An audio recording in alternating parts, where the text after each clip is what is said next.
Hello बच्चों, नमस्कार। कैसे हैं आप सब लोग। उम्मीद करता हूं कि आप सब लोग अच्छे होंगे, बेहतरीन होंगे, लाजवाब होंगे, एकदम बिंदास होंगे और साथ ही बहुत अच्छे से आप लोग अपनी पढ़ाई को कर भी रहे होंगे। तो प्यारे दोस्त, एक बार सभी मेरे प्यारे साथी बताएंगे कैसे हैं आप सब लोग, कैसी चल रही है आप लोगों की पढ़ाई, कैसी चल रही है भाई आप लोगों की पढ़ाई। 3 चैप्टर्स हम लोगों के हो चुके हैं, नंबर सिस्टम हम लोग खत्म कर चुके हैं, एचसीएफ एलसीएम आज हम लोगों का स्टार्ट होना है, एपीजीपी जो है वो हम लोग स्टार्ट मतलब खत्म कर चुके हैं और हम लोगों को जो है वो एचपी नहीं करना है, हार्मोनिक प्रोग्रेशन नहीं करना है मेरे प्यारे दोस्त, वो हमारे सिलेबस में नहीं है।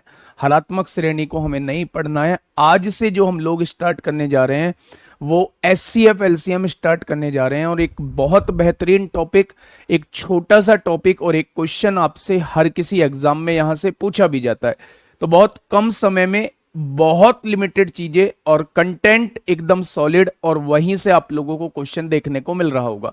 बस आपको क्या करना है, जिस टाइप को मैं क्लास में करा देता हूं बस उस टाइप की थोड़ी सी प्रैक्टिस आप लोगों को करनी है। इससे अलग कुछ एक्स्ट्रा पढ़ने की आप लोगों को आवश्यकता नहीं है।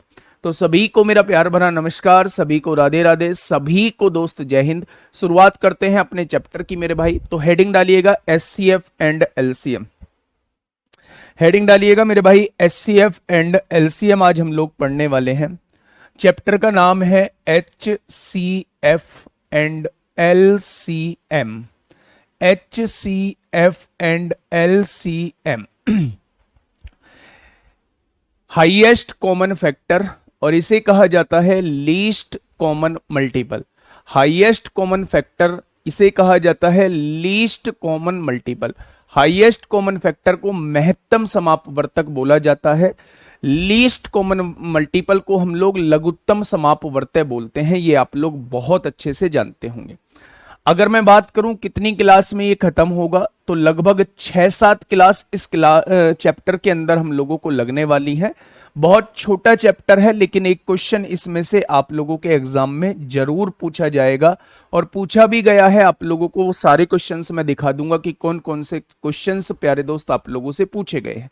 ठीक है, बहुत बढ़िया, बहुत शानदार। एपीजीपी के सारे क्वेश्चंस प्रीवियस ईयर के और आपकी बुक के सारे क्वेश्चंस बन गए, 1-2 क्वेश्चन छोड़ के। कोई दिक्कत नहीं, 1-2 क्वेश्चंस में डाउट आता है, जिस क्वेश्चन में डाउट आया हो वो आप अपनी सेपरेट कॉपी में नोट जरूर कर लेना मेरे भाई। वो क्वेश्चन मतलब आपसे नहीं हुआ तो उस पर आपको ध्यान देने की आवश्यकता है। उस सेपरेट कॉपी का उद्देश्य ये था। खैर, शुरुआत करते हैं अपनी क्लास की। आज का जो टॉपिक है S C F and LCM है। सबसे पहले मैंने इन दोनों चैप्टर के नेम का मैं मीनिंग आप लोगों को समझाऊं तो पहला मीनिंग है एचसीएफ और दूसरा है एलसीएम। हिंदी में बोलूंगा, इंग्लिश में लिखूंगा। अगर मैं इसे कहूं highest common factor, highest common factor, इसका मतलब होता है महत्तम समापवर्तक। महत्तम मतलब सबसे बड़ा। लीस्ट कॉमन मल्टीपल का मतलब होता है लघुत्तम समापवर्त्य। क्या होता है? लघुत्तम समापवर्त्य मेरे भाई, लीस्ट कॉमन मल्टीपल। अब आप ध्यान से थोड़ा सा वर्ड सुनिएगा। यहां से हम लोग यहां से हम लोग चीजें कैसे करते हैं, थोड़ा सा चैप्टर की डेफिनेशन समझिए। सबसे पहले मैं अगर आप लोगों को बताऊं तो इसमें 2 वर्ड यूज हुए हैं। एक तो फैक्टर यूज हुआ है जिसे हम लोग गुणनखंड कहते हैं। एक तो फैक्टर यूज हुआ है जिसे हम लोग गुणनखंड कहते हैं। एक इसके अंदर मल्टीपल यूज हुआ है जिसे हम लोग गुणज कहते हैं।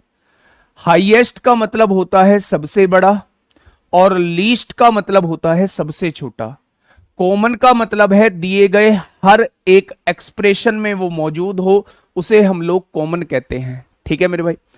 अगर मैं इन दोनों वर्डों को आप लोगों को समझाऊं कि ये दोनों वर्ड का मीनिंग क्या होता है, तो मेरे प्यारे दोस्त, गुणनखंड का मतलब होता है वो सारी संख्याएं जो दी हुई संख्या को डिवाइड कर दें, उसे हम लोग गुणनखंड कहते हैं।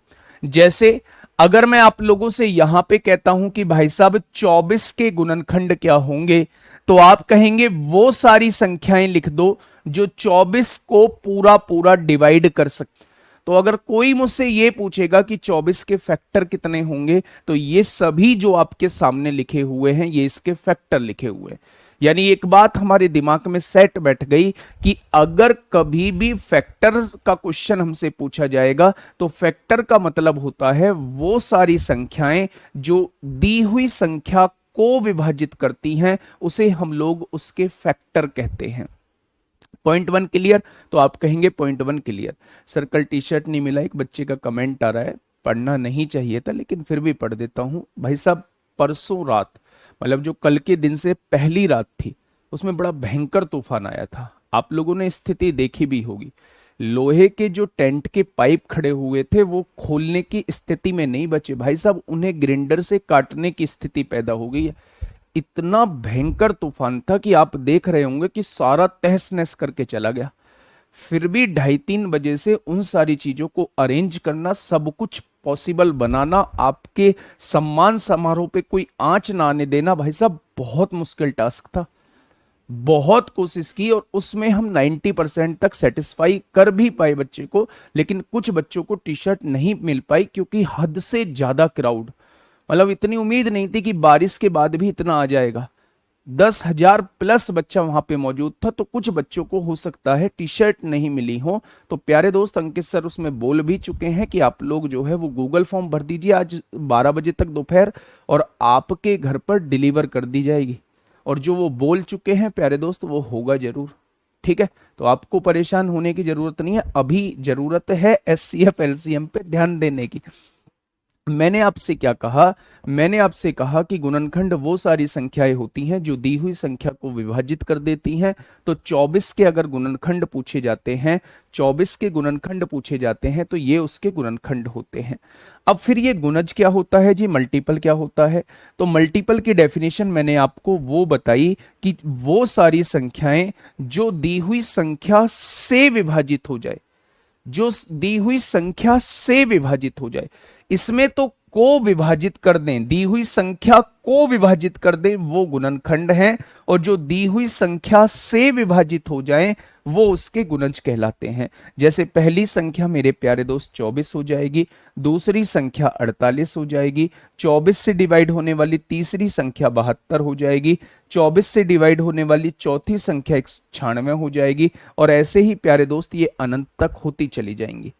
ठीक है? तो दोनों बातों का आप लोगों को मतलब समझ में आ चुका है। दोनों बातों का मतलब आप लोगों को समझ में आ चुका है कि फैक्टर और मल्टीपल क्या होते हैं। फैक्टर मींस जो दी हुई संख्या को विभाजित कर दें, मल्टीपल मींस जो दी हुई संख्या से डिवाइड हो जाए। अब मेरे प्यारे दोस्त जब इसके आगे हाईएस्ट लगा हुआ है तो हाईएस्ट का मतलब बड़ी से बड़ी हो गई, यानी कि वो बड़ी से बड़ी संख्या जो दी हुई संख्या को डिवाइड कर दे उसे ही एचसीएफ कहते हैं, उसे ही महत्तम समापवर्तक कहते हैं, उसे ही एचसीएफ कहते हैं, हाईएस्ट कॉमन फैक्टर कहते हैं, उसे ही महत्तम समापवर्तक कहते हैं। अब लीस्ट लगा हुआ है तो वो छोटी होती है सबसे, यानी वो छोटी से छोटी संख्या जो दी हुई संख्या से डिवाइड हो जाए उसे हम लीस्ट कॉमन मल्टीपल कहते हैं, उसे हम लीस्ट कॉमन मल्टीपल कहते हैं, यानी कि लघुत्तम समापवर्तक कहते हैं। कोई दिक्कत नहीं है। यहां सबसे बड़ी संख्या लेनी है जो दी हुई संख्या को डिवाइड कर दे, यहां सबसे छोटी संख्या लेनी है जो दी हुई संख्या से डिवाइड हो जाए। क्या ये बात समझ में आ गई? तो आपने कहा जी ये बात तो समझ में आ गई, डेफिनेशन आगे बढ़िए। मैं आगे थोड़ा सा बढ़ता हूं। मैं आपसे कहता हूं कि हेडिंग बना लीजिए, एलसीएम थोड़ा सा हम लोग पढ़ लेते हैं। 7th 8th में हम लोगों ने एलसीएम निकालना सीखा होगा, उसी एलसीएम को प्यारे दोस्त हम लोग यहां फॉलो करने वाले हैं, उसी तरीके को हम लोग जो है वो यहां फॉलो करने वाले हैं। ठीक है बच्चे, मेरी बात को थोड़ा सा सुनिएगा। जब भी मैंने आपसे कहा कि आपके पास ये कुछ संख्याएं आप लोगों को दी हुई हैं 5, 12 और 20, मैंने आप लोगों से कहा इनका एलसीएम बताइए कि इनका एलसीएम क्या होगा। तो आपके दिमाग में एकदम से बात आई, यार एलसीएम मतलब जो इन संख्याओं से डिवाइड हो जाए छोटी से छोटी संख्या। तो आपको वो छोटी से छोटी संख्या निकालनी है जो इनसे पूरी पूरी डिवाइड हो जाए। अब आपने क्या पढ़ा था? आपने ये पढ़ा था 8th क्लास में आपने ये पढ़ा था कि आप लोग सबसे पहले उस संख्या से डिवाइड कर देंगे प्यारे दोस्त जिससे कोई भी दो संख्या डिवाइड हो रही है। तो 2 से काटा 5 तो नहीं कटेगी, 2 से काटा 12 को 6 बार कट गया, 2 से काटा 20 को 10 बार कट गया। फिर आपने 2 से दोबारा काटा, 2 से काटा 3 बार, 2 से काटा 5 बार। फिर आपने क्या किया, 3 से काटा, 5 नहीं कटेगा, 3 एकम 3, 5 नहीं कटेगा मेरे प्यारे दोस्त। फिर आपने क्या किया कि भैया जी अब तो हम 5 से काटेंगे, और ऐसा हम तब तक करते रहते हैं जब तक नीचे सारी वैल्यूज 1 1 1 ना आ जाए। ऐसा हम लोग तब तक करते रहते हैं जब तक नीचे सारी वैल्यूज 1 1 1 1 ना आ जाए। ठीक है, यही मेरे प्यारे दोस्त एलसीएम होता है। 2 दूनी 4, 4 तिया 12 और 12 पंजे 60 हो जाएगा। यानी इन संख्याओं से डिवाइड होने वाली वो छोटी से छोटी संख्या क्या होगी, तो आप कह देंगे मेरे भाई 60 होगी। वो छोटी से छोटी संख्या क्या होगी, आप कहेंगे 60 होगी। क्योंकि हम 8th क्लास में अब नहीं है, हम कंपटीशन के दौर में हैं, तो थोड़ा सा मुझे जो है वो थोड़ा सा एडवांस तरीके से आगे बढ़ना होगा, थोड़ा सा एडवांस तरीके से आगे बढ़ना होगा। मैंने क्या किया, अभी तक मैंने कुछ नहीं किया था। ये 3 संख्याएं मुझे दी हुई थी, 5 12 20, मुझे इसका एलसीएम निकालना था। तो मैंने 2 से डिवाइड किया, 5 डिवाइड नहीं होगा, उसे एज इट इज लिख दिया। 2 से काटा 12 को 6 बार कटेगा, 2 से काटा 20 को 10 बार कटेगा।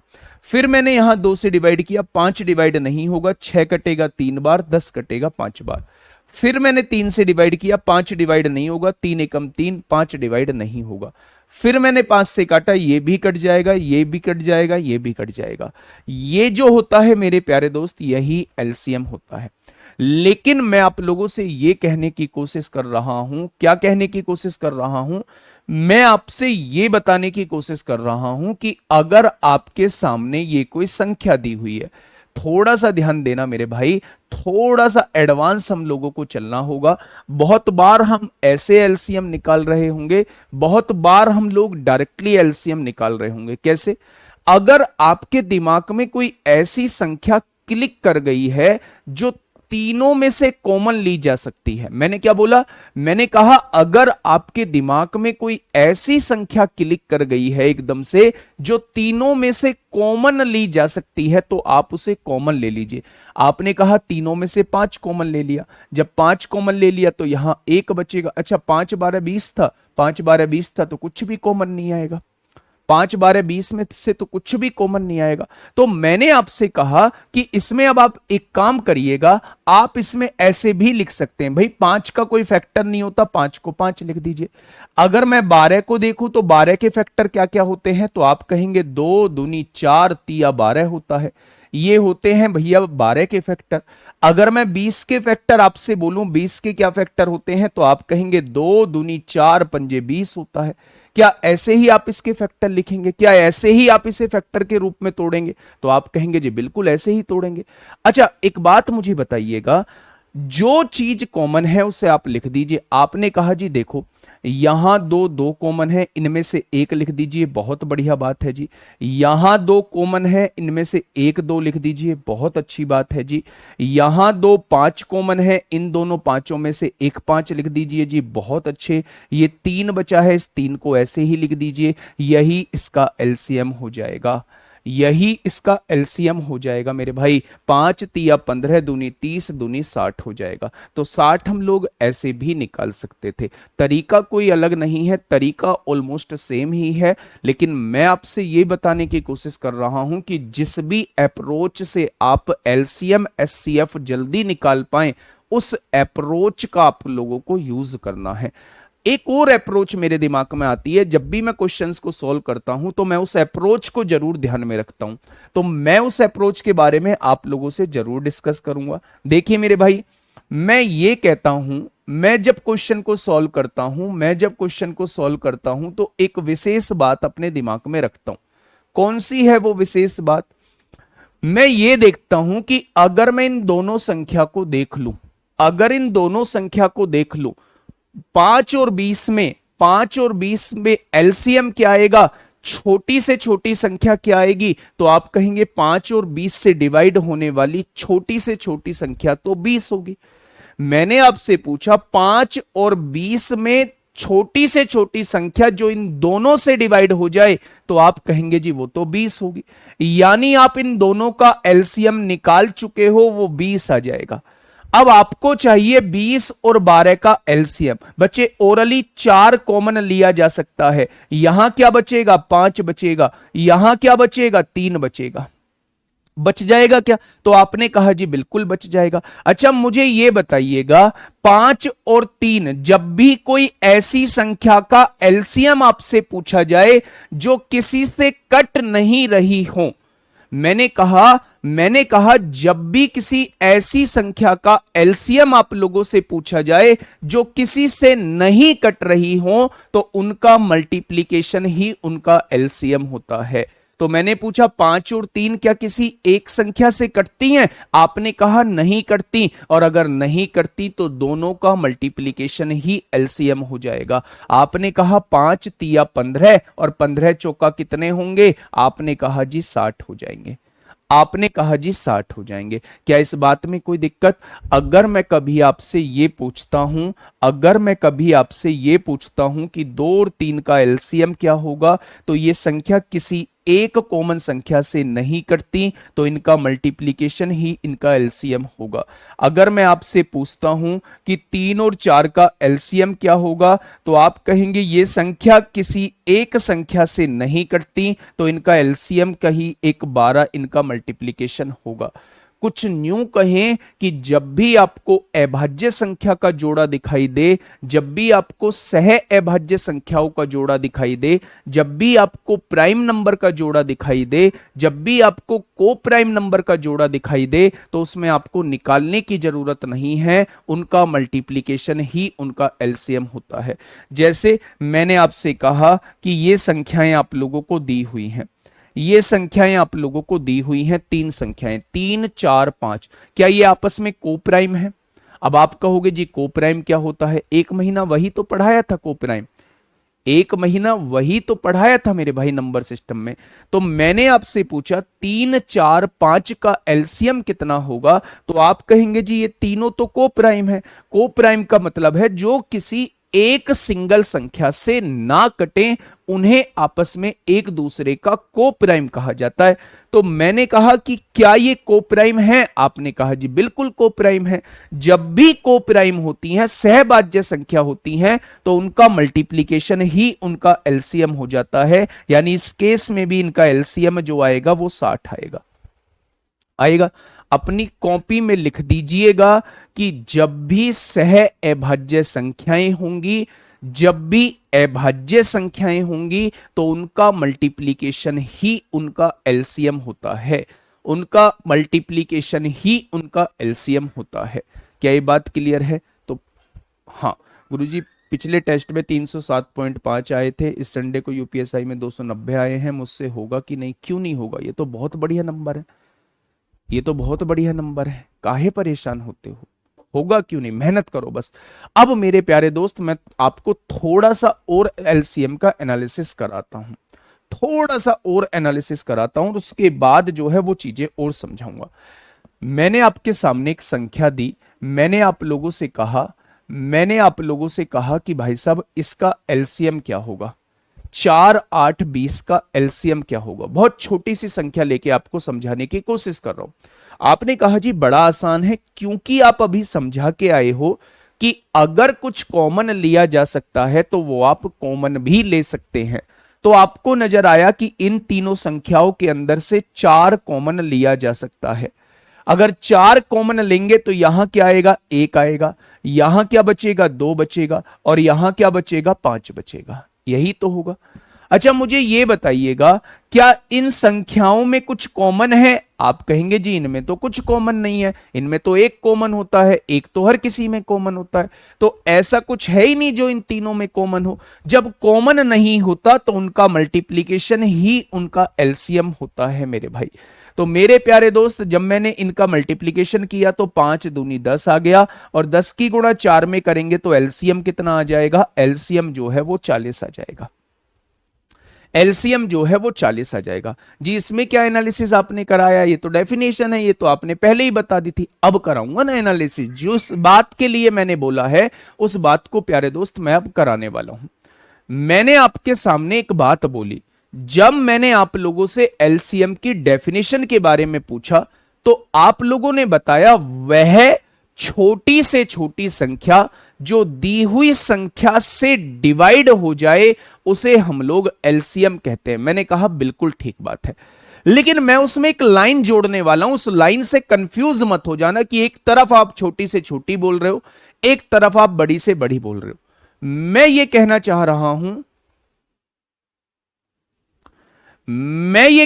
रहा हूं, कि एलसीएम की डेफिनेशन तो यह कहती है कि वह छोटी से छोटी संख्या जो दी हुई संख्या से डिवाइड हो जाए उसे हम लोग एलसीएम कहते हैं। लेकिन मैं एक दूसरी डेफिनेशन आपके सामने कहनी चाह रहा हूं कि या तो एलसीएम दी हुई संख्याओं में सबसे बड़ा होगा, या तो एलसीएम दी हुई संख्याओं में सबसे बड़ी संख्या होगी, या उसका कोई मल्टीपल होगा, मेरी बात को समझना, दोनों बातों में आप कंफ्यूज हो सकते हो। पहली बार मैंने छोटी से छोटी बोला, तब क्या बोला, तब ये बोला कि वो छोटी से छोटी संख्या जो इन दी हुई संख्याओं से डिवाइड हो जाए उसे एलसीएम कहते हैं। दूसरी बार में मैं क्या बोल रहा हूं, दूसरी डेफिनेशन में बता रहा हूं कि वह बड़ी से बड़ी संख्या जो आपको दी गई है या तो वही एलसीएम होगी या उसका कोई मल्टीपल एलसीएम होगा। आपको इन तीनों में बड़ी संख्या कौन सी दी गई है, आपने कहा 20, या तो 20 ही एलसीएम होगा। आपने कहा 20 एलसीएम क्यों नहीं है, तो मैंने कहा 20 को डिवाइड करके देखिए 4 से होता है, लेकिन क्या 20 8 से डिवाइड होगा, आप कहेंगे नहीं होगा, और जब डिवाइड ही नहीं होगा तो काहे का एलसीएम हो जाएगा। तो 20 का दूसरा मल्टीपल क्या होता है, 20 का दूसरा मल्टीपल 40 होता है। मैंने कहा 40 4 से डिवाइड होगा, आपने कहा होगा। 40 8 से डिवाइड होगा, आपने कहा होगा। 40 20 से डिवाइड होगा। अगर सबसे हो रहा है तो यही एलसीएम हो जाएगा, मेरे प्यारे दोस्तों। बात समझ में आई क्या आप लोगों को? तो बहुत छोटी छोटी सी बातें मैंने आपको एलसीएम में बताई हैं। इन एलसीएम वाली बातों का विशेष ध्यान आप लोगों को रखना होगा। मैंने आप लोगों से एक और एग्जांपल लिया, मैंने आप लोगों से कहा 15 20 और 35, 15 20 और 35, मैंने आपसे इनका एलसीएम पूछा। मेरे भाई देखो, मैंने जो बोल दिया था आपसे कंफ्यूज होंगे आप, इसीलिए एक वर्ड यूज कर रहे हैं, सर कंफ्यूज हो रहे हैं। जहां कंफ्यूजन बन सकता था वो कंफ्यूजन क्लियर मैंने कर दिया है। एलसीएम की दो डेफिनेशन मैं बता रहा हूं, वह छोटी से छोटी संख्या जो इन तीनों से डिवाइड हो जाए उसे एलसीएम कहते हैं। निकालने का एक बेहतरीन तरीका आप ये भी देख सकते हैं, या तो दी हुई संख्या में सबसे बड़ी संख्या एलसीएम होगी या उसका कोई मल्टीपल एलसीएम होगा। मेरे प्यारे दोस्त, हम लोग क्या क्या सीख के आए हैं, थोड़ा सा मुझे बताइए। अगर दी हुई संख्या में कुछ कॉमन है तो आप उसे कॉमन ले लीजिए। क्या तीनों में से 5 कॉमन लिया जा सकता है, तो आप कहेंगे जी तीनों में से 5 कॉमन लिया जा सकता है। यहां क्या बचेगा, यहां 3 बचेगा। यहां क्या बचेगा, यहां 4 बचेगा। यहां क्या बचेगा, यहां 7 बचेगा। आपने कहा जी बात तो बिल्कुल ठीक है। अच्छा ये बताइएगा, नवनीत सिंह, मैं आपका कमेंट पढ़ पा रहा हूं भाई, है ना? तो दोस्त मेरे पिताजी इस दुनिया में नहीं है मेरे, है ना? चलिए आइए यहां आइए। मैंने आपसे कहा कि अगर कुछ संख्या कॉमन आ सकती है तो आप उसे कॉमन ले लें। अगर आपने देखा इन तीनों में से आप 5 कॉमन ले सकते हैं तो आप 5 कॉमन ले लेंगे मेरे भाई। जब आपने 5 कॉमन लिया तो यहां क्या बचा, 3 बचा। जब यहां से 5 कॉमन लिया तो 4 बचा। जब यहां से 5 कॉमन लिया तो 7 बचा। अब मैं एक चीज बता के आया हूं कि अगर आपको ऐसी संख्याएं दी गई हैं जिनमें कुछ भी कॉमन नहीं है, या दूसरी लैंग्वेज में कहूं कि वो को प्राइम है, तो मेरे प्यारे दोस्त उनका मल्टीप्लीकेशन ही उनका एलसीएम होता है। उनका मल्टीप्लीकेशन ही उनका एलसीएम होता है बच्चे, उनका मल्टीप्लीकेशन ही उनका एलसीएम होता है। तो आपने इनका मल्टीप्लाई किया, 7 चौक 28, 28 दिया, कितने होते हैं 84 होते हैं। और 84 की गुणा 5 में करेंगे, 5 चौक 20 को 0 हासिल लगे 2, 8 पंजे 40 और 2 42। क्या इसका एलसीएम आप 420 बता पाएंगे? क्या 420 बता पाएंगे? तो आप कहेंगे जी 420 बता पाएंगे। लेकिन मैं आप लोगों को जो समझाया हूं अभी मल्टीपल वाला केस, मैं उसको भी एक बार क्लियर कर देता हूं। वो बात अलग है कि ये क्वेश्चन जो है वो मल्टीपल वाले केस से थोड़ा सा बड़ा जाएगा। अब मेरी बात को थोड़ा सा ध्यान से सुनना। मैंने कहा कि दी हुई संख्या में या तो वो सबसे बड़ी संख्या एलसीएम होगी, या तो 35 एलसीएम होगा, या 35 का मल्टीपल एलसीएम होगा। आपने कहा जी 35 एलसीएम नहीं है क्योंकि 35 इन दोनों से नहीं कटता। 35 का दूसरा मल्टीपल 70 होगा, 70 भी इन दोनों से नहीं कटता। 35 का तीसरा मल्टीपल 105 होगा, वो भी इन दोनों से नहीं कटता।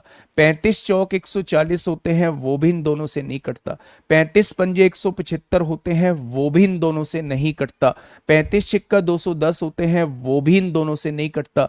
35 सत्ते कितने होते हैं मेरे भाई? 35 सत्ते होते हैं 245 के करीब में, हाँ 245 ही होते हैं, वो भी इन दोनों से नहीं कटता। आप ऐसे ही इसके मल्टीपल करते चले जाएंगे, आप पाएंगे कि जब 420 आएगा, 35 का मल्टीपल 420 आएगा, वो संख्या इनसे कट जाएंगी।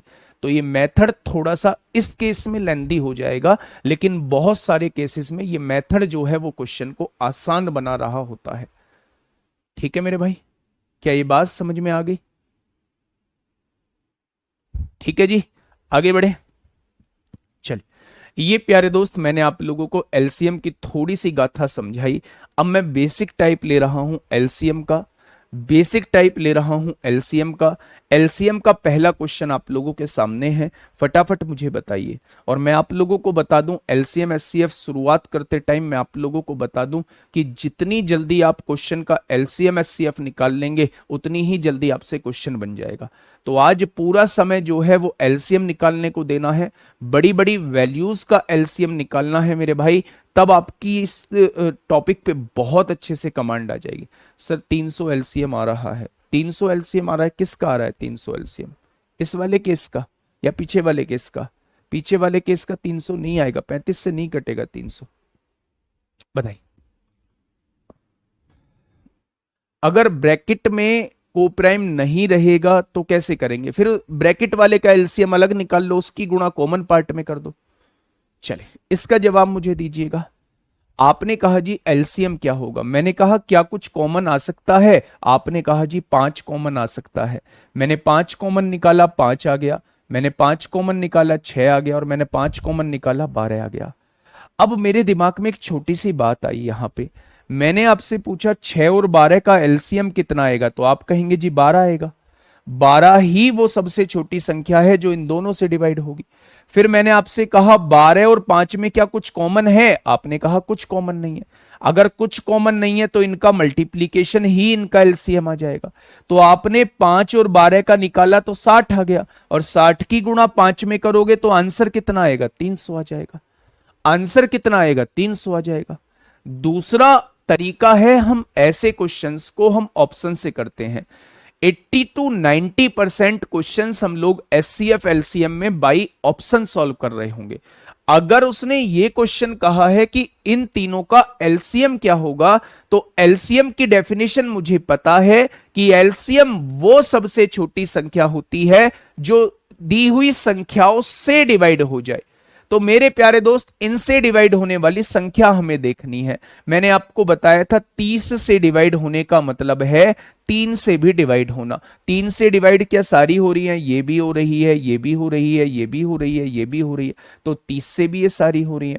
अच्छा, 60 से डिवाइड करते हैं, 0 काट देते हैं, फिर 6 से डिवाइड करके देखते हैं। 6 से ये भी हो रही है, 6 से ये नहीं होती, 6 से ये भी हो रही है, 6 से ये भी हो रही है। तो मेरे भाई फिर 25 से देखते हैं। 25 से बाद की दोनों संख्याओं को देखना होता है। बाद की दोनों संख्या डबल जीरो है तो 25 से कटता है। यहां डबल जीरो नहीं है, ये भी नहीं कटेगा। या तो ये आंसर होगा या ये आंसर होगा। तो आप मुझे बताइए इन दोनों में छोटा कौन है? आप मुझे बताइए। एलसीएम मतलब छोटी से छोटी, तो मुझे बताइए इन दोनों में छोटा कौन है? आप कह देंगे 300 छोटा है, तो 300 ही इस क्वेश्चन का बिल्कुल सही जवाब हो जाएगा। अगर आप अपने देसी तरीके से जिससे बचपन से पढ़ते आए हैं उससे करना चाहते हैं तो उससे भी कर सकते हैं। आपने कहा जी मैं तो 5 से काटूंगा, भैया जी 5 से काट लो, 5 पंजे 25 होगा, 5 से काटोगे 6 बार कटेगा, 5 से काटोगे 12 बार कटेगा। आपने कहा जी मैं तो अब 6 से काटूंगा, भैया जी 6 से काट लो, 6 एकम 6 होगा, 6 दूनी 12 होगा। आपने कहा इन दोनों में तो कुछ कॉमन है ही नहीं, तो मैंने कहा दोनों का मल्टीप्लीकेशन एलसीएम होगा। आपने कहा 5 दूनी 10, 10 छिंग 60 और 60 पंजे कितना हो जाएगा? 300 इस क्वेश्चन का एलसीएम हो जाएगा। 300 इस क्वेश्चन का मेरे भाई एलसीएम हो जाएगा। नेक्स्ट क्वेश्चन पे आइए, फटाफट बताइए। क्वेश्चन नंबर 2 आपके सामने है। क्वेश्चन नंबर 2 आपके सामने है, क्या कहना चाह रहा है? 47, 141 और 188 का एलसीएम बताइए कितना होगा? 47, 141 और 188। मेरे दिमाग में कुछ नहीं आया, मैंने सबसे पहले एक चीज जानी, उस चीज को आप भी समझ रहे हैं या नहीं प्यारे दोस्त? ये देखना, मैंने कहा कि ये 47 क्या है? आपने कहा जी ये 47 जो है ये एक प्राइम नंबर है, ये किसी से नहीं कटता।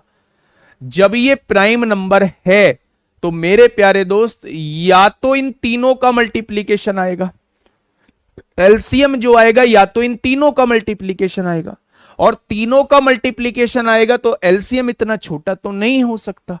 यानी इसका मतलब है ये अन्य दोनों संख्याएं भी 47 से कहीं ना कहीं कट रही होंगी, तभी एलसीएम जो है वो इतना छोटा बना है। मेरी बात को समझिएगा, 47 क्या है? प्राइम नंबर है। जब प्राइम नंबर आपको ऑप्शन में दिया हुआ हो तो या तो उन सभी का गुणनफल एलसीएम होता है, या फिर वो अन्य जो संख्याएं दी हुई हैं वो उस प्राइम नंबर से जरूर कटती होंगी, तभी एलसीएम जो है वो छोटा आएगा। तो मैंने देखा या तो तीनों का मल्टीप्लीकेशन, या तो तीनों ही प्राइम नंबर हैं, तो तीनों का मल्टीप्लीकेशन ही एलसीएम आएगा। तो आपने देखा तीनों का मल्टीप्लीकेशन इतना छोटा नहीं आ सकता, तो मैंने कहा अगर इतना छोटा नहीं आ सकता तो मेरे प्यारे दोस्त फिर ये संख्या जो है प्राइम नंबर से अलग, ये जरूर इस प्राइम नंबर से कट रही होंगी। तो आपने कहा जी देखो 47 से ये 3 बार कटता है 141, 47 से ये 4 बार कटता है 188। तो आप इन तीनों संख्याओं में से 47 कॉमन ले सकते हैं। आपने कहा यहां 1 बचेगा, आपने कहा यहां 3 बचेगा, आपने कहा जी यहां 4 बचेगा। बचेगा क्या? अब आप मुझे ये बताइएगा इन दोनों में क्या कुछ कॉमन है? एक को जाने दीजिए, भाड़ में जाए एक। मैंने आपसे पूछा क्या इन दोनों में कुछ कॉमन है? आपने कहा कुछ कॉमन नहीं है। अगर कुछ कॉमन नहीं है तो इनका मल्टीप्लीकेशन ही एलसीएम हो जाएगा। आपने कहा 4 तिया 12 और 12 सत्ते 84 को 4 हासिल 8, 12 चौक 48 और 8 56 हो जाएंगे। क्या क्वेश्चन का जवाब 564 हो जाएगा? क्या क्वेश्चन का जवाब जो है वो 564 हो जाएगा? मेरा पॉइंट बचे, एक एक पॉइंट लिखते हुए चलना, बहुत मदद करेंगे ये पॉइंट। अगर 3 ऐसी संख्या दी हुई है, भाई 47 का टेबल तो आप लोगों को नहीं आता है, तो मैंने कहा कि अगर कोई एक प्राइम नंबर आपको दिख गया तो या तो वो प्राइम नंबर अगर दिख गया तो या तो उन दी हुई संख्याओं का मल्टीप्लीकेशन एलसीएम होगा, या मल्टीप्लीकेशन से छोटा ऑप्शन दिया हुआ है तो फिर वो अन्य संख्याएं जो हैं उस प्राइम नंबर से जरूर कट रही होंगी। ठीक है बच्चे, तो आंसर क्या हो जाएगा? 564 इस क्वेश्चन का जवाब हो जाएगा। बताइए इन सभी संख्याओं का इसका आंसर बताइए, कैसे देंगे? अगर इतनी सारी संख्याएं आप लोगों को दे दी जाएं तो कैसे देंगे मेरे प्यारे दोस्त इस क्वेश्चन का जवाब? आप बाई ऑप्शन भी जा सकते हैं। जब बहुत सारी संख्याएं दी गई हों और एलसीएम आप लोगों से पूछा जाए तो आप बाई ऑप्शन उस क्वेश्चन को आसानी से सॉल्व कर सकते हैं। तरीके सारे लग जाएंगे, कॉमन वाला भी तरीका लग जाएगा, लेकिन क्वेश्चन को लेंदी बना देगा। जो हम 8th 9th में पढ़ते थे वो भी तरीका बन जाएगा, लेकिन उससे भी थोड़ा सा क्वेश्चन लेंदी चला जाएगा। तो फिर किससे देखें बच्चे, कौन सा तरीका फॉलो करें? ऐसे केस में आपको बाई ऑप्शन जाना पड़ेगा। आप मुझे ये बताइए, अगर कोई संख्या 12 से डिवाइड होती है तो क्या वो 3 और 4 दोनों से डिवाइड होती होगी? भाई इनका एलसीएम बताना है। एलसीएम मतलब इनसे डिवाइड होने वाली संख्या छोटी से छोटी, इनसे डिवाइड होने वाली संख्या छोटी से छोटी। तो जब इनसे डिवाइड होती है वो संख्या, तो वो 3 और 4 दोनों से होती होगी। अच्छा, 4 का रूल कहता है बाद के दोनों अंक अगर 0 हैं तो ये सारी संख्याएं 4 से कटेंगी। 3 का रूल कहता है अंकों का योग कर लो, 7 2 9, 8 और 1 9, 3 2 5 नहीं होगा, 4 2 6, ये तीनों संख्याएं 3 से भी डिवाइड हो जाएंगी। यानी ये तीनों संख्याएं जो हैं वो 12 से डिवाइड होती हैं। 15 का नियम कहता है 3 और 5 से डिवाइड होना। 3 से तो ये सारी हो रही है, 5 से भी ये सारी होंगी क्योंकि पीछे 0 है, 15 से भी हो जाएंगी। अच्छा, 90 का नियम क्या कहता है? 90 का नियम कहता है 9 से जरूर डिवाइड होनी चाहिए। आपने कहा 7 और 2 9 हो रही हैं, 8 और 1 9 हो रही हैं, लेकिन 4 और 2 6 9 से डिवाइड नहीं होती हैं। या तो ऑप्शन ए होगा या फिर ऑप्शन बी होगा मेरे भाई। अब मैंने कहा आपसे कि 108 से डिवाइड होने वाली संख्या, तो आपने जब 108 से डिवाइड करना है तो 108 से मेरे प्यारे दोस्त डिवाइड कर लो। और कुछ बच रहा है यहां? आपने कहा और कुछ तो नहीं बच रहा है, और कुछ तो नहीं बच रहा है। तो अब इन दोनों संख्या को डिवाइड कर लो। इसमें छोटी संख्या है 1800। अब जब आप 1800 को 108 से डिवाइड करोगे तो आपने कहा 18 से काटेंगे 100 बार कटेगा, लेकिन 18 से काटेंगे 6 बार कटेगा। क्या 100 6 से पूरा पूरा कटता है? नहीं कटता। तो ऐसे केस में जवाब क्या हो जाएगा? ऑप्शन नंबर ए हो जाएगा। ऑप्शन नंबर ए हो जाएगा। बहुत सारे बच्चे जो हैं गलत आंसर दे रहे हैं, इवन बहुत सारे बच्चे तो डी ऑप्शन दे रहे हैं। भाई साहब, अगर कोई संख्या 90 से कटती है तो वो 9 से कटती होगी या नहीं? तो आप कहेंगे हां जी 9 से कटती होगी। क्या ये संख्या 9 से कटेगी? नहीं कटेगी। अंकों का योग अगर 9 से नहीं कट रहा है तो संख्या कैसे 9 से कट जाएगी? तो ये जवाब नहीं होगा। सर बड़ी बड़ी संख्याएं किससे कटेंगी ये पता करने के बहुत टाइम लग जाता है। कोई शॉर्ट रास्ता है क्या? शॉर्ट रास्ते आगे आएंगे, बहुत सारे शॉर्ट रास्ते आएंगे। ठीक है, तभी बता रहा हूं क्वेश्चन को देख के पहचान कैसे करनी है मेरे भाई। ठीक है, अगर आप इसे मेथड से करना चाहते हो, बाई ऑप्शन नहीं सॉल्व करना चाहते हो, तो मेरे भाई इसे मेथड से सॉल्व कर लीजिए। ये 12 है, ये 15 है, ये 90 है, ये 108 है, ये 135 है, ये 150 है। अब मैंने आपसे कहा कि सबसे पहले इसे 2 से डिवाइड करिए मेरे भाई। 2 छिक्का 12 होंगे, 15 डिवाइड नहीं होगा, 2 से 45 कट जाएगा, 2 से 54 बार कट जाएगा, 135 डिवाइड नहीं होगा, 2 से 75 बार कट जाएगा। अब आप इसे 3 से डिवाइड करिए। 3 दूनी 6 होंगे, 3 पंजे 15 होंगे, 3 से काटोगे 15 बार, 3 से काटोगे 18 बार, 3 चौक 12, 3 पंजे 15, 3 से काटोगे 25 बार। बहुत बढ़िया जी, आगे बढ़िए। आपने कहा जी मैं इसे 5 से काटने का मन है, 5 से काट लो भैया। 5 एकम 5 होगा, 5 तिया 15 होगा, 18 नहीं कटेगा, 5 नाम 45 होगा, 5 पंजे 25 होगा। आपने कहा जी मेरा इसे 3 से काटने का मन है, मैंने कहा 3 से काट लो। 3 एकम 3 होगा, 3 छिंग 18 होगा, 3 तिया 9 होगा, 5 होगा। अब आप एक बात बताइए, यहां आप इतने बच्चे थोड़ी ना है जो आप इस बात को ना समझ पाए कि 2 6 3 का एलसीएम 6 होगा। अगर मैं आपसे कहूं, आप इतने बच्चे थोड़ी ना है कि 2 6 3 का एलसीएम 6 होगा। भाई 2 से 6 से और 3 से कटने वाली छोटी से छोटी संख्या 6 हो जाएगी। अब 6 और 5 में कुछ कॉमन नहीं है तो दोनों का मल्टीप्लीकेशन हो जाएगा। 6 पंजे 30 हो गया, 30 तिया 90 हो गया, 90 पंजे 450 हो गया, 450 तिया कितना हो जाएगा? 1350 हो जाएगा, और 1350 दूनी कितना हो जाएगा? 2700 हो जाएगा। क्या ये मेरी बात समझ में आई? थोड़ी सी अप्रोच आई? बहुत बढ़िया, बहुत शानदार। आगे बढ़े तो ये दूसरा मेथड मैंने आप लोगों को बता दिया है। नेक्स्ट आइए मेरे भाई, इस क्वेश्चन पे जवाब दीजिए। अब मैं आपसे ये कहूंगा कि आप इस क्वेश्चन पे जो है वो एलसीए ऑप्शन मेथड का यूज करें। ऑप्शन मेथड से इस क्वेश्चन को बताएं। हाँ, ऑप्शन मेथड से इस क्वेश्चन को प्यारे दोस्त बताएं और फटाफट मुझे जवाब दें कि क्या होगा इसका बिल्कुल सही जवाब। हाँ भाई, नंबर सिस्टम जो हेडर पे लगा हुआ है वो गलत लगा हुआ है, सॉरी उसके लिए, है ना, वो चेंज हो जाएगा। वो एक बच्चे ने ध्यान दे दिया है, मैंने सबका ध्यान उसकी ओर खींच दिया है। ये नंबर सिस्टम हेडर पे गलत डल गया है, यहाँ पे एचसीएफ एलसीएम आएगा, उसके लिए आपसे क्षमा प्रार्थी हूं। चलिए, इसका एलसीएम बताइए भाई, इसका एलसीएम क्या हो जाएगा? आपने कहा जी 12 से कट रही है ना संख्या, 12 से कटने के लिए संख्या को 3 4 से कटना पड़ेगा। क्या ये संख्या 4 से कटेगी? बिल्कुल। क्या ये संख्या 4 से कटेगी? बिल्कुल। ये संख्या 4 से कटेगी? बिल्कुल। सारी संख्या कट रही है। 3 से 7 और 2 9 3 से कट रही है। 4 4 8 और 1 9 कट रही है। 7 6 13 5 18 कट रही है। 8 8 16 2 18 भाई साहब कट रही है। तो यानी 12 से तो ये सारी संख्या कट रही है। अच्छा 36 से कटने के लिए 9 और 4 से कटना पड़ेगा।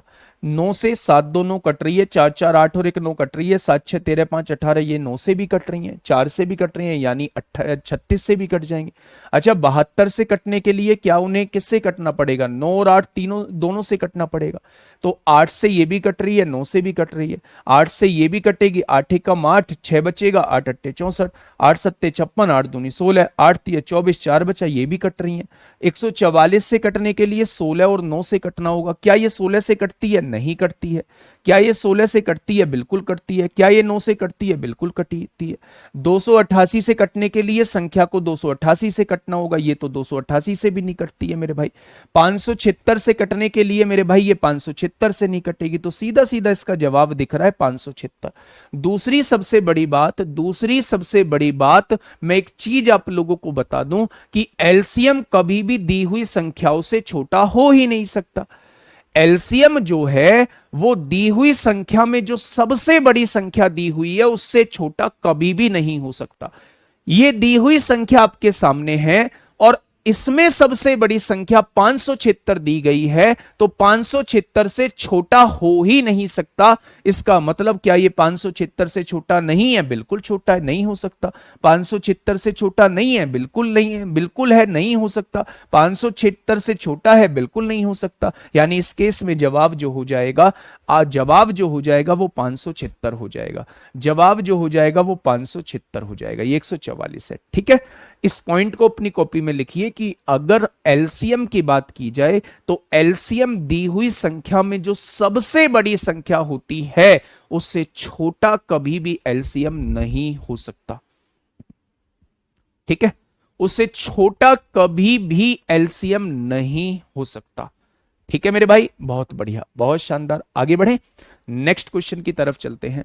अच्छा अब आप मुझे ये बताइए, मैंने 4 क्वेश्चन अब आप लोगों को बताए। मैंने आपसे कहा कि ऐसी दो अभाज्य संख्याएं जिनका एलसीएम 6 हो, मुझे बताइए। ऐसी दो अभाज्य संख्याएं जिनका एलसीएम 6 हो, मुझे बताइए क्या होंगी। तो आपने कहा अभाज्य संख्या के बारे में पूछना चाह रहे हो। अभाज्य संख्या वो संख्या जो किसी से ना कटती हो। अभाज्य संख्या मतलब दोनों का मल्टीप्लीकेशन ही एलसीएम होता है। जब भी अभाज्य संख्या में आपसे पूछूं कि ऐसी दो अभाज्य संख्याएं बताइए जिनका एलसीएम ये हो, तो याद रखना उन दोनों संख्याओं का मल्टीप्लीकेशन ही एलसीएम होगा। मैंने आपसे कहा ऐसी दो अभाज्य संख्या जिनका एलसीएम 21 आ जाए, ऐसी दो अभाज्य संख्या जिनका एलसीएम 21 आ जाए, तो आपने कहा भैया जी एलसीएम 21 आने का मतलब है उनका मल्टीप्लीकेशन 21 आ जाए, यानी वो एक संख्या 3 होगी, एक संख्या 7 होगी। मैंने आपसे पूछा कि ऐसी दो अभाज्य संख्या मेरे भाई जिनका एलसीएम 187 आ जाए। हैं जी, 187 आ जाए। अब थोड़ा सा बता पाना मेरे लिए मुश्किल है। ऐसी दो अभाज्य संख्या, यहां से मुझे केवल इतना पता चला कि दोनों का मल्टीप्लीकेशन ही एलसीएम आएगा। अब मैं कैसे पता चलाऊं कि ये किन दो संख्याओं का मल्टीप्लीकेशन 187 आता है। तो यहां आप लोगों को थोड़ा सा डिविजिबिलिटी रूल का कॉन्सेप्ट लगाना पड़ेगा। मैंने आपसे ये कहा कि ये संख्या 2 से कटती है क्या? आपने कहा नहीं। मैंने कहा 3 से 8 7 15 और एक 16 3 से भी नहीं कटेगी। सारी अभाज्य संख्याओं से डिवाइड करके देख लो, 5 से कटेगी नहीं कटेगी, 7 से 7 दूनी 14 47 नहीं कटेगा, 11 से 11 एकम 11 होता है 7, 11 से कट रहा है, यानी जिससे कट रहा है उससे काट दो। एक संख्या तो 11 हो गई, जिससे कट रहा है उससे काट दो। 11 से कितनी बार कट रहा है, 11 एकम 11 7 बचेगा, 11 सत्ते 77, यानी वो दो अभाज्य संख्या जिनका एलसीएम 187 आएगा उनमें से एक 11 होगी, एक 17 होगी। ठीक है, अब ऐसा ही क्वेश्चन मैं आपके सामने लेके आ रहा हूं, फटाफट मुझे बता दीजिए। पूछा गया क्वेश्चन है 288 तो 44 से कट जाएगा, 144 से कट जाएगा, 576 से कट जाएगा, 288 576 से कट जाएगा मेरे भाई, इसलिए नहीं है वो। फटाफट मुझे बताइए, आपने कहा दो अभाज्य संख्या, जैसे ही उसने दो अभाज्य संख्या बोला, x और y दो अभाज्य संख्या हैं, उनका एलसीएम 119 है। एलसीएम मतलब 119 है, मतलब उनका मल्टीप्लीकेशन 119 है। अभाज्य संख्याओं का मल्टीप्लीकेशन ही एलसीएम होता है। अगर मैं आपसे पूछूं भैया जी किन दो संख्याओं की गुणा करके 119 आएगा, आप कहेंगे 17 सत्ते 119 होते हैं।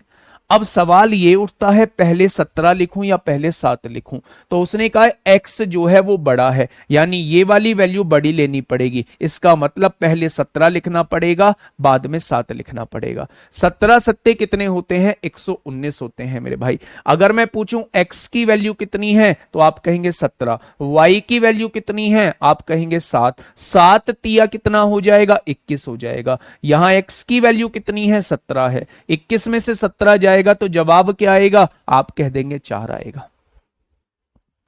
आप कह देंगे 4 आएगा मेरे भाई। क्या ये बात समझ में आई? तो याद रखना, अपनी कॉपी के एक पॉइंट बना के लिख लेना कि जो भी अभाज्य संख्याएं हैं उनका एलसीएम उनका गुणनफल होता है, उनका गुणनफल ही उनका एलसीएम होता है, उनका मल्टीप्लिकेशन ही एलसीएम होता है। x को ही मैंने 17 क्यों लिखा है, क्योंकि उसने बोला है x जो है वो y से बड़ा है, यानी यहां जो वैल्यू लोगे आप दोनों में से बड़ी वाली लोगे, और यहां जो वैल्यू लोगे आप छोटी वाली लोगे। ठीक है बच्चे, तो आप कह देंगे बी ऑप्शन इसका करेक्ट हो जाएगा। फटाफट मुझे इसका जवाब दीजिए क्या होगा, फटाफट मुझे इसका जवाब दीजिए। क्वेश्चन नंबर 6 आपके सामने है, फटाफट मुझे बताइए क्या होगा। आपने कहा दो अभाज्य संख्याएं हैं x और y, उनका एलसीएम दिया है, आपको ये बात दिमाग में आ गई कि इनका मल्टीप्लिकेशन ही एलसीएम होगा। अब आपको तो नहीं पता किन दोनों संख्याओं की गुणा करने के बाद 533 आएगा। आपने क्या कहा, आपको नहीं पता किन दोनों संख्याओं की गुणा करने के बाद 533 आएगा, तो आप यहां डिविजिबिलिटी रूल लगा लीजिए। 2 से कटेगा नहीं, 5 3 8 3 11, 3 से भी नहीं कटेगा, 5 से भी नहीं कटेगा, 7 सत्ते 49, 4 बचेगा नहीं कटेगा, 11 दूनी 22, 11 तिया 33, 11 चौक 44 बचेगा, 44 9 बचेगा, 93 नहीं कटेगा, 13 चौका 52, 13 एकम 13, 13 से कट रहा है बच्चे, 13 से कट रहा है, 13 से कट रहा है तो 13 से काट दो, 13 से कट रहा है 13 से काट दो, 13 चौका 52 होता है, 13 एकम 13, यानी एक वैल्यू 13 आ जाएगी और एक वैल्यू 41 आ जाएगी। अब उसने ये कहा है कि x जो है वो y से बड़ा है, तो यहां जो है वो x की वैल्यू बड़ी वाली लेनी है। बड़ी वाली कौन सी है, 41 है, छोटी वाली कौन सी है, 13 है। इन दोनों का मल्टीप्लीकेशन क्या आएगा, एलसीएम आएगा, और एलसीएम दिया कितना है, 533 दिया है। x की जगह 41, y की जगह 13, 13 चौका 52, और 52 में से 41 जाएगा तो कितना बचेगा, आप कह देंगे मेरे भाई 11 बचेगा। ऑप्शन नंबर ए इस क्वेश्चन का जवाब हो जाएगा। नेक्स्ट क्वेश्चन, नेक्स्ट क्वेश्चन आपके सामने है, फटाफट मुझे बताइएगा क्या होगा इस क्वेश्चन का साथी बिल्कुल सही जवाब। क्वेश्चन नंबर 7 क्या कहना चाह रहा है, क्वेश्चन ने आपसे क्या कहा है, यदि 3 संख्याएं दी हुई हैं, ये पहली संख्या है मेरे भाई, ये बेसिक टाइप चल रहा है, थोड़ा सा इसे समझ लीजिए, आगे बहुत यूज होगा। मैंने आपसे कहा ये 3 संख्याएं आप लोगों को दी हुई हैं, 2a 5a और 7a, तो उनका एलसीएम क्या होगा। तो मेरे प्यारे दोस्त, अगर मैं आपसे कहूं कि जब भी आपको कांस्टेंट और वेरिएबल का मिक्स आप लोगों को दिया हो तो उन्हें कहा जाता है एक्सप्रेशन, और एक्सप्रेशन का एलसीएम निकालने के लिए आपको सबसे पहले कांस्टेंट का एलसीएम निकालना होगा, यानी आपको इन कांस्टेंट वैल्यूज का एलसीएम निकालना होगा। एलसीएम मतलब वो छोटी से छोटी संख्या जो इन तीनों से कट जाए। तो आप कहेंगे जी ये तीनों तो मुझे को प्राइम नंबर लग रहे हैं, कुछ भी कॉमन नहीं है, या फिर एक काम करिए तीनों में से एक कॉमन ले लीजिए। आपने कहा जी मैंने एक कॉमन ले लिया, जब एक कॉमन ले लिया तो यहां क्या बचेगा, 2 बचेगा, यहां क्या बचेगा, 5 बचेगा, यहां क्या बचेगा, 7 बचेगा। अब मैं आपसे यह पूछना चाह रहा हूं क्या ये तीनों को प्राइम नहीं है, तो आप कहेंगे जी तीनों को प्राइम है। अब जब तीनों को प्राइम है मतलब तीनों में से कुछ भी कॉमन नहीं लिया जा सकता, तो तीनों का मल्टीप्लीकेशन ही एलसीएम हो जाएगा। तो आपने तीनों का मल्टीप्लाई किया, 7 पंजे 35 दूनी 70, 70 की गुणा ए में करोगे तो आंसर कितना आ जाएगा, 70 ए इस क्वेश्चन का जवाब आ जाएगा। ठीक है जी, कोई दिक्कत समस्या? आप कहेंगे कोई दिक्कत समस्या नहीं है। बेसिक में प्यारे दोस्त ये 2 क्वेश्चन और हैं, फटाफट मुझे बता दीजिए। इस क्वेश्चन को थोड़ा सा डिटेल में पढ़ना, ये मेंस का क्वेश्चन है, ये मेंस का क्वेश्चन है प्यारे दोस्त। फटाफट इस क्वेश्चन को आराम से पढ़िएगा, आराम से इस क्वेश्चन को पढ़िएगा। एक शानदार क्वेश्चन जिसे कहा जा सकता है, वो क्वेश्चन प्यारे दोस्त आप लोगों के सामने है, वो क्वेश्चन आप लोगों के सामने है। बच्चा ध्यान से देखना, बच्चा पार्टी क्या है। एबीसीडी ऐसी 4 संख्याएं हैं मेरे प्यारे दोस्त, एबीसीडी 4 संख्याएं आप लोगों को दी हुई हैं। ये रही वो 4 संख्याएं जिनके बारे में बात हो रही है। ए और बी का एलसीएम बी है, यानी जब मैं इन दोनों संख्याओं का एलसीएम निकालता हूं तो वो दूसरी संख्या आती है। अच्छा, मैं अगर आपसे कहूं कि 1 और 2 का एलसीएम कितना आएगा, तो आप कहेंगे 2 आएगा। आ गया ना बी? तो आपने कहा जी बिल्कुल आ गया। उसने कहा है बी और सी का एलसीएम जो है वो सी है। अच्छा, इन दोनों का एलसीएम जो है वो ये वाली वैल्यू आनी चाहिए, तो मैं यहां क्या 4 लिख सकता हूं। 2 और 4 का एलसीएम कितना आएगा, 4 आ जाएगा। ए और बी का एलसीएम बी आ गया बच्चे, इन दोनों संख्याओं का एलसीएम 2 आएगा। यहां मुझे ऐसी वैल्यू लिखनी है कि जब मैं इन दोनों का एलसीएम निकालूं तो ये वाली वैल्यू आए, तो 2 और 4 का एलसीएम 4 होता है, मैंने यहां 4 लिख दिया। आगे क्या कह रहा है, सी और डी का एलसीएम डी है, यानी मैं इन दोनों का एलसीएम जो है वो ये वाली वैल्यू आनी चाहिए, तो क्या मैं 8 लिख सकता हूं। 4 और 8 का एलसीएम कितना आएगा, डी यानी 8 आएगा। अब क्वेश्चन ने क्या कहा है, एबीसीडी का एलसीएम क्या होगा, एबीसीडी का एलसीएम यानी इन चारों का एलसीएम क्या होगा, तो जो सबसे बड़ी संख्या होगी वही इसका एलसीएम होगा। 8 जो है इससे भी कटेगा, इससे भी, इससे भी, इससे भी, तो ऐसे केस में डी ही इस क्वेश्चन का जवाब हो जाएगा। ऐसे केस में डी ही इस क्वेश्चन का बिल्कुल सही जवाब हो जाएगा। जो बच्चे ये कमेंट कर रहे हैं कि हमारा स्कोर 285 पे अटक रहा है, वो प्यारे दोस्त एक बार एनालिसिस कर लें कि हम कौन से चैप्टर्स के क्वेश्चन नहीं बना पा रहे हैं। अगर वो विनायक 1.0 बैच से पढ़ चुके हैं, प्रॉपर नोट्स बना चुके हैं और सब कुछ ठीक चल रहा है, 32, 34, 35 क्वेश्चन चल रहे हैं, तो बस उन चैप्टर्स को यहां से पढ़ें जिन चैप्टर्स में आपको दिक्कत आती है। जिन्होंने विनायक 1.0 बैच में पढ़ा तो है लेकिन मैथ्स फिर भी नहीं हो पा रहा है, तो मेरे प्यारे दोस्त उन्हें यहां शुरुआत से साथ पढ़ने की जरूरत है और प्रैक्टिस साथ के साथ करने की जरूरत है। ठीक है मेरे भाई, जिनका स्कोर बहुत शानदार आ रहा है, 35 प्लस आ रहा है, तो उन्हें समस्या लेने की जरूरत नहीं है। कभी किसी चैप्टर का क्वेश्चन गलत हो जाता है, कभी किसी चैप्टर का क्वेश्चन गलत हो जाता है, कोई फिक्स चैप्टर नहीं है। तो वो प्यारे दोस्त बस केवल मुख पे ध्यान दे, उन्हें यहां किसी चीज को पढ़ने की जरूरत नहीं है। अगर किसी पर्टिकुलर कॉन्सेप्ट का क्वेश्चन गलत हो रहा है तो बस उस कॉन्सेप्ट को रिकॉल करने की जरूरत है, बाकी कुछ एडवांस पढ़ने की जरूरत नहीं है। ये पूरा तरीका है, टाइम वेस्ट मत करना अपना। क्वेश्चन नंबर 9, ये मैंने फाउंडेशन में भी क्वेश्चन कराया था, ये मैंने फाउंडेशन में भी क्वेश्चन कराया था आप लोगों को। जल्दी से बताइए क्या होगा इस क्वेश्चन का बिल्कुल सही जवाब। देखिए, यदि प्रथम 110 प्राकृतिक संख्याओं का एलसीएम जो है वो n है। अच्छा, एक बात मुझे बताएंगे, बहुत छोटी सी बात बताइए। मैंने आपसे कहा कि 12 और 20 का एलसीएम क्या है। मैंने आपसे 12 और 20 का एलसीएम पूछा कि 12 और 20 का एलसीएम क्या है। आपने कहा जी अगर इसके फैक्टर करोगे तो इसके फैक्टर होते हैं 4 तिया 12, और इसके फैक्टर करोगे तो 20 के फैक्टर होते हैं 4 गुणा 5। अगर आप यहां देखोगे तो आप इस 4 को पहले ही काउंट कर चुके हो। भाई कॉमन में से एक ही तो लेना होता है, तो जिसको आप एक बार ले चुके हो आप उसे दोबारा नहीं ले सकते, यही तो एलसीएम का मतलब होता है। 3 और 5 में कुछ भी आपने नहीं लिया है, इसका मतलब यहां आपको दोनों लेने पड़ेंगे। 4 तिया 12 पंजे 60 इसका एलसीएम हो जाएगा। वही सेम चीज मैं यहां आप लोगों को समझाने वाला हूं। क्वेश्चन ने कहा है प्रथम 110 प्राकृतिक संख्याओं का, पहली 110 प्राकृतिक संख्याओं का एलसीएम जो है वो n है। तो प्रथम 115 प्राकृतिक संख्याओं का एलसीएम क्या होगा, यानी इसके बाद 111 संख्याएं आएंगी, 112वीं संख्या आएगी, 113 आएगी, 114 आएगी और 115 आएगी। वो आपसे इसके बारे में जानना चाह रहा है कि इन संख्या का एलसीएम अगर n है तो पहली 115 संख्याओं का एलसीएम यानी इन 5 संख्याओं को और जोड़ दो, अब बताइए एलसीएम क्या हो जाएगा। तो मेरे प्यारे दोस्त आपको यहां इनके फैक्टर करने पड़ेंगे। जो फैक्टर इसके अंदर यूज हो चुका है उसको आपको काउंट नहीं करना है। अगर मैं इसको देखूं तो 111 मतलब 3 गुणा 37, 3 भी 110 के अंदर आ गया होगा, 37 भी 110 के अंदर आ गया होगा, यानी ये पूरा 110 के अंदर आ चुका है। 112 को क्या लिख सकता हूं मेरे भाई, 4 दूनी 8, 3 बचेंगे, 4 दूनी 8, 3 बचेंगे, 4 अट्ठे 32, 4 भी आ चुका है, 28 भी आ चुका है, ये भी पूरा पूरा इसके अंदर आ चुका है। 113 जो होता है वो एक प्राइम नंबर होता है। 113 प्राइम नंबर है तो वो इसके अंदर आया ही नहीं होगा, क्योंकि प्राइम नंबर किसी से कटता ही नहीं है। और जब ये किसी से कटता ही नहीं है तो 110 तक की संख्याओं के अंदर कैसे 113 आ जाएगा, यानी इस 113 को हमें अलग लेना पड़ेगा, क्योंकि ये इसके अंदर काउंट ही नहीं हुआ है। 114 पे आइए, 114 को हम लिख सकते हैं 2 गुणा 57, 114।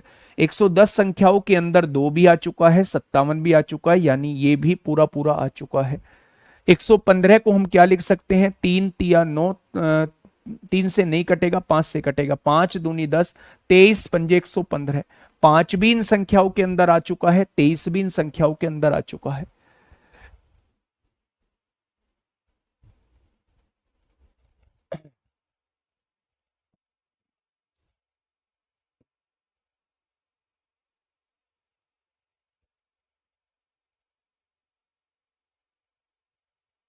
अब मेरी बात को थोड़ा सा ध्यान से समझिए। तो मेरे प्यारे दोस्त अगर मैं आपसे कहूं कि 113, 113 बस एक प्राइम नंबर थी जो इनके अंदर नहीं आई थी, और n जो है ये 110 संख्याओं का मेरा एलसीएम है, तो क्या शुरू की 115 संख्याओं का एलसीएम जो हो जाएगा वो 113 n हो जाएगा। शुरू की 115 संख्याओं का एलसीएम 113 n हो जाएगा। ऐसे केस में बस आपको उस संख्या को छांटना होता है जो प्यारे दोस्त अभाज्य संख्या होती है। अगर यहां देखें तो 111 अभाज्य नहीं है, 3 गुणा 37 लिख सकते हैं। 110 के अंदर 3 भी आ गया होगा, 37 भी आ गया होगा। 112 को हम लिख सकते हैं 28 चौक 112 लिख सकते हैं, 28 भी आ चुका होगा, 4 भी आ चुका होगा। 113 प्यारे दोस्त 113 प्राइम नंबर है, ये इसके अंदर आया ही नहीं होगा। 114 2 गुणा 57, 2 भी आ चुका होगा, 57 भी आ चुका होगा। और अगर मैं 115 को लिखूं तो 23 पंजे 115 होता है, 23 भी आ चुका होगा, 5 भी आ चुका होगा। इसका मतलब बस 113 नहीं आया होगा, तो 113 लिख दिया। और 110 संख्याओं का एलसीएम n है, तो इन 115 संख्याओं का एलसीएम 113 n आ जाएगा। ठीक है भैया जी। नेक्स्ट अब आपका एचसीएफ का थोड़ा सा बेसिक कल बताऊंगा, उसके बाद क्वेश्चन शुरू हो जाएंगे। ये क्वेश्चन यूपीएसआई में पूछा गया जिसकी शुरुआत हम लोग कल करेंगे। आज के लिए इतना ही, ध्यान रखिएगा अपना, मन लगा के पढ़ाई करिएगा। Okay, tata bye bye.